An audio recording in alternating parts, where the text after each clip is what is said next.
Olá, amiga ou amigo. É bom olhar para a palavra de Deus e tirar lições delas, lições que são para os dias de hoje, lições que foram do passado, lições que são para a nossa vida no futuro também. E eu convido-te mais uma vez a partilhares com os teus amigos, quer o link da Rádio Tranquilidade, quer os nossos próprios links dos nossos canais do YouTube ou Facebook, 2 minutos com ele. Se não fizestes, quem sabe, este é o momento. Faz gosto nesses canais, pois assim ajudarás outros a conhecerem um pouco mais da Palavra de Deus. Chegamos à lição número 9. Estou a gravar hoje em condições um pouquinho diferentes, não vou fazer aquela recapitulação da lição normal, porque, infelizmente, fui apanhado pela fruta da época e estou confinado em casa ainda durante mais alguns dias. Esta semana iremos ver qual o significado da cruz e da crucifixão de Jesus na carta aos Hebreus. O texto principal da nossa lição vem no capítulo 10 e no versículo 14, e ele é muito elucidativo quanto ao papel desempenhado por Jesus ao morrer sobre a cruz. Vejamos então aquilo que Paulo diz neste texto, como eu disse, no capítulo 10 e no verso 14. É que, com uma só oferta, ele tornou perfeitos para sempre aqueles que purifica do pecado. Como eu disse há bocado, esta semana não irei apresentar o habitual resumo da nossa lição. Irei antes fazer um complemento à mesma, baseado nestes livros que vocês veem aqui atrás de mim, este comentário bíblico adventista. E vamos olhar para o Velho Testamento e para aquilo que aconteceu também depois no Novo Testamento, especialmente aquilo que é relatado nos Evangelhos e depois a perspectiva que Paulo tem, especialmente na carta aos Hebreus. A morte de Cristo e a sua ressurreição constituem a parte mais importante do plano da salvação. O Calvário, a morte de Jesus no Calvário, foi a resposta definitiva de Deus à difícil situação humana criada com a origem do pecado. O sacrifício de Jesus é descrito por Paulo como tendo sido feito uma vez por todas, conforme diz no capítulo 10 e no verso 10. Jesus Cristo fez a vontade de Deus quando nos purificou do pecado por meio da oferta que ele fez de si próprio, uma vez por todas. O sistema de sacrifícios do Antigo Testamento teve origem imediatamente após a queda de Adão e Eva no Jardim do Éden. Ali ainda no Jardim do Éden, Deus revelou-se como o Redentor da raça humana. O castigo da morte eterna não foi aplicado imediatamente a Adão e Eva, porque o Senhor organizou um meio de redenção. Meio esse mediante o qual ele poria fim à serpente, ao diabo e às suas obras.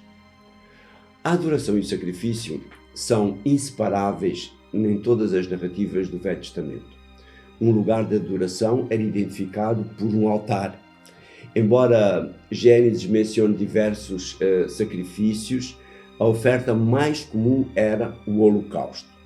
Temos um exemplo disso quando Noé, após sair da arca, construiu um altar e apresentou um holocausto. Isto vem no capítulo 8 e no verso 20 de Gênesis, onde diz: Noé fez um altar em honra do Senhor e ofereceu em sacrifício sobre esse altar alguns animais puros e algumas aves puras.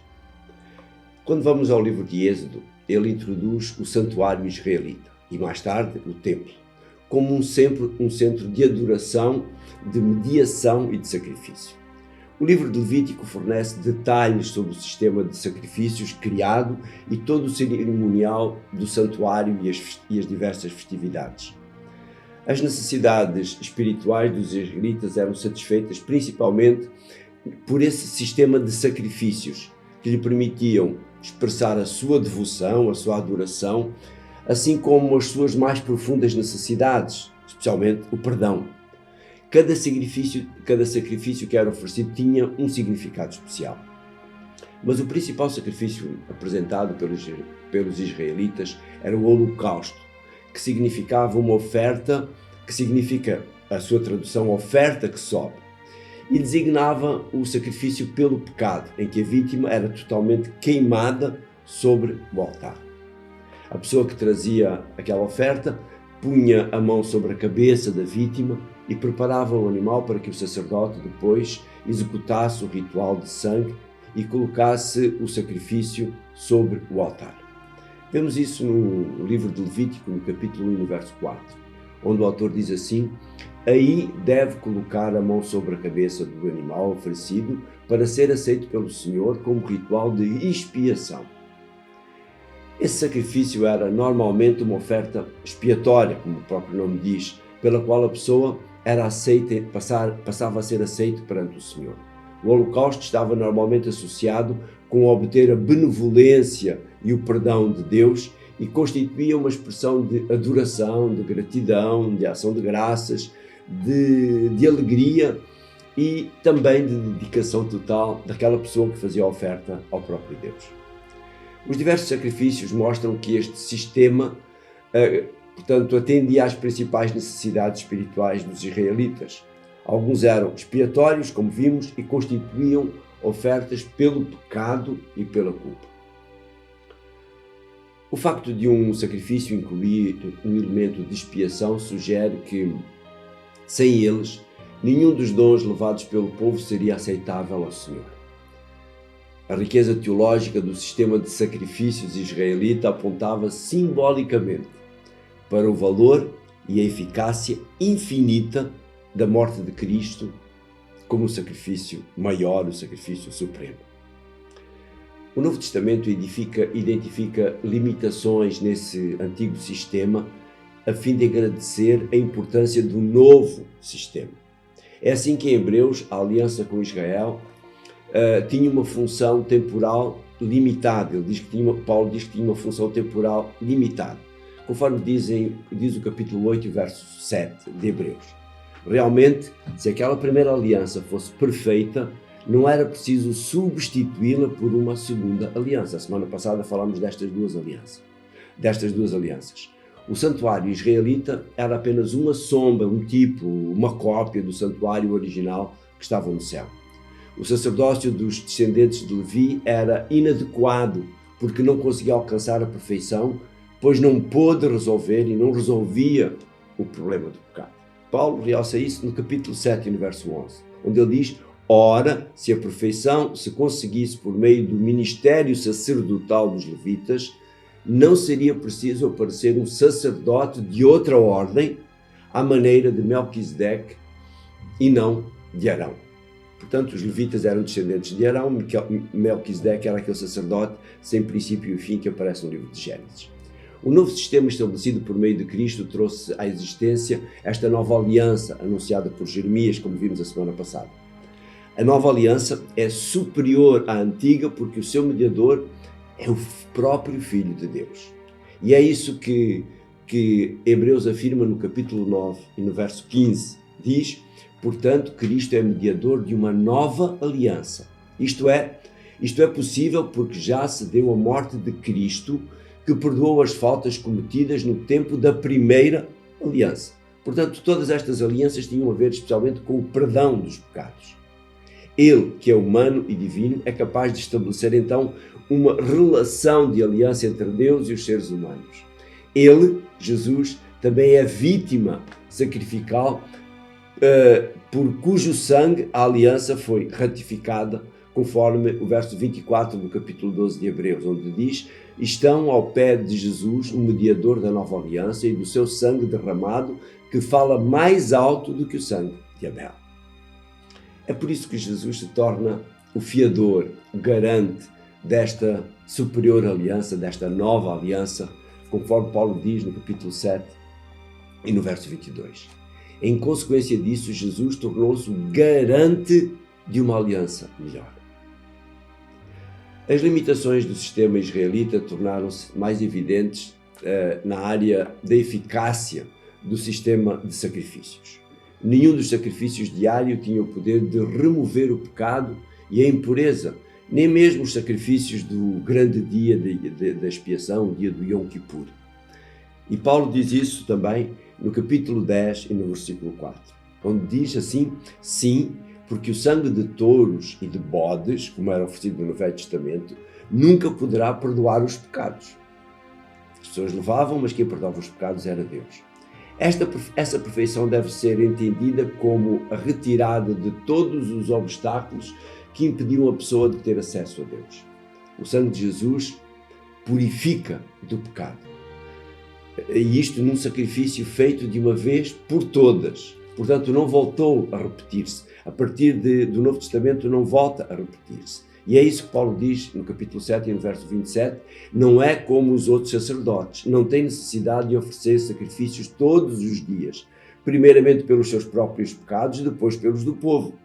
Ele ofereceu sacrifício pelos pecados do povo de uma vez para sempre, voltamos aqui à mesma expressão, quando se ofereceu a si mesmo em sacrifício. Ainda no capítulo 10 e no verso 12, Paulo diz então: mas o nosso sumo sacerdote, Cristo, sentou-se ao lado de Deus somente depois de ter oferecido um único sacrifício que tira os pecados de uma vez para sempre. Espetacular. Nada se pode acrescentar à cruz para complementar o seu poder reparador e expiatório. Jesus, que deu a sua própria vida, acabou por ser vitorioso sobre o tentador. Veio para destruir as obras do diabo. A sua vitória sobre as forças do mal tornou possível a nossa vitória sobre o pecado. Depois de realizar na terra a sua obra, ele subiu ao céu a fim de salvar, como diz Paulo, totalmente todos os que por ele se achegam a Deus, vivendo sempre para interceder por eles até que ele volte, até à sua segunda vinda, quando ele aparecerá para tratar o problema do pecado, para resolver o problema do pecado e também para salvar aqueles que aguardam a salvação. Entre estes dois pontos, a cruz e o glorioso retorno, o Senhor Jesus Cristo atua como sacerdote real no santuário celestial.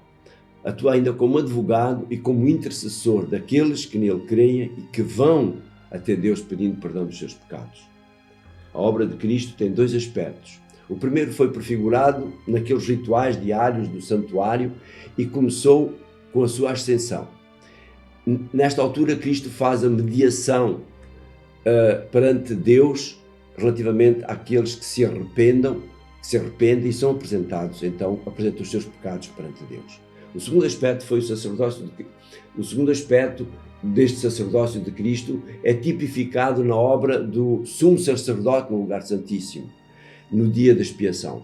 Paulo, na carta aos Hebreus, refere-se a esta dimensão do ministério de Cristo.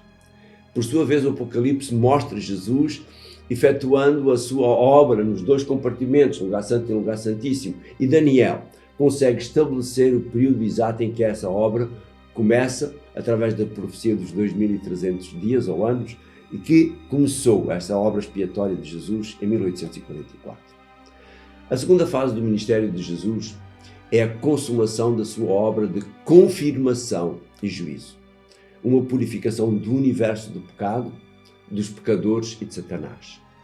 Deus, em Jesus, assume a responsabilidade pelos pecados do povo. Cada pecado confessado que se encontra nos registros celestes, acreditado, passa para o Filho de Deus. Mas esse processo deve ter uma conclusão. Do contrário, o problema do pecado não seria resolvido. A justificação dos crentes verdadeiros é ratificada, é confirmada. Os seus nomes são, então, conservados no livro da vida e os pecados são apagados dos registros, portanto, porque eles foram perdoados. Deus mostra ao universo que as suas decisões judiciais são justas, que o pecado e a santidade nada têm em comum. E que Deus é um Senhor misericordioso, justo e compassivo. Essa revelação da santidade, poder e graça de Deus só é possível por meio do Cordeiro que foi morto desde a fundação do mundo. E esse Cordeiro derrota o dragão definitivamente, destruindo do universo, destruindo esse Satanás, destruindo a serpente, destruindo o arqui-inimigo da humanidade, destruindo completamente. Isto é tudo o que Deus tem prometido para mim e para ti. Esta é a obra final, redentora do Senhor Jesus. Ele está a trabalhar por mim e por ti. Aceita aceita esse ministério de Jesus. Obrigado, querido Jesus, pela tua vida, obrigado pelo teu exemplo, obrigado porque estás à nossa disposição para interceder por nós, para nos levar perante Deus, para que Ele nos possa perdoar os nossos pecados. Abençoa esta amiga, abençoa este amigo que me ouve, que me vê, para que ele possa sentir o grande benefício que é ir até ti e pedir perdão, pedir ajuda para ultrapassar os nossos pecados. Te agradecemos e pedimos isto em nome de Jesus. Amém. E a semana que vem aqui vamos estar novamente para a lição número 10, que tem como título Jesus abre o caminho através do véu. O santuário tinha 2 compartimentos, o lugar santo e o lugar santíssimo, e havia um véu que separava esses 2 lugares. A semana que vem iremos ver qual é o trabalho de Jesus neste segundo compartimento depois do véu. Um abraço e até lá.